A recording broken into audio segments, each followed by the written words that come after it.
26BY7495 నేను బైక్లో తన పెద్ద కూతురైన ప్రాచీని ఇక్కడ తీసుకొచ్చి నిజామాబాద్ తీసుకెళ్తున్నాను. తీసుకొచ్చి ఇక్కడ అంబం తుమ్మదండానికి అంబం వెళ్ళే దారిలో బాబాని నిజాం నగర్ జనాల్లో తోసేసి వెళ్ళిపోవడం జరిగింది.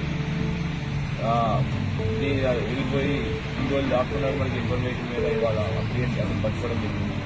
ఇంకా మొత్తం ఆపరేషన్ని దగ్గరుండి సూపర్వైజ్ చేస్తూ లీడ్ చేసిన ఏసీపీ గారికి, తర్వాత inspector CI Bodhan rural inspector CI గారికి, ఎస్ఐలు Edapalli SI Rama and Renjal SI చంద్రమోహన్కి మరియు మొదటి టీం అందరికీ కష్టపడి ఈ కేసు ఛేదించారు. వీళ్ళందరికీ మనస్ఫూర్తిగా అభినందనలు తెలుస్తున్నాను. అట్లానే మీడియా మిత్రుల ద్వారా అందరికీ విజ్ఞప్తి, ఎవరో చెప్పారు లేదంటే క్రిమినల్ యాక్టివిటీస్ ద్వారా ఎటువంటి పదవిని పొందలేరు, ఒకవేళ ఎటువంటి యాక్టివిటీస్ చేస్తే గ్యారంటీ కఠినాలు పాలవుతారు. Thank you.